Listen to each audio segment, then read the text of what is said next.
صحیح بخاری میں روایت ہے، رسول اللہ صلی اللہ علیہ وسلم نے فرمایا، تباہ کر دینے والی چیزوں سے اجتناب کرو، وہ اللہ کے ساتھ شرک کرنا اور جادو کرنا کرانا ہے۔ اس حدیث کا مفہوم یہ ہے، رسول کریم صلی اللہ علیہ وسلم نے شرک اور جادو کو ایک ہی جگہ بیان کیا ہے، کیونکہ یہ دونوں گناہ اس قدر خطرناک ہیں کہ انسان کے ایمان کو تباہ کر دیتے ہیں۔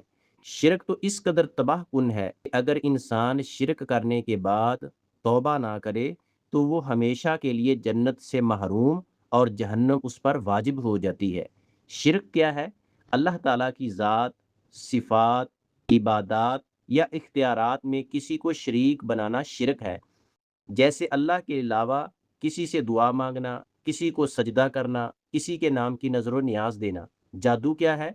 جادو ایسا عمل ہے جس میں شیطانی طریقوں، دھوکے یا خفیہ اثرات سے لوگوں کو نقصان پہنچایا جائے، دلوں میں نفرت، لڑائی جھگڑا، طلاق یا بیماری پیدا کی جائے۔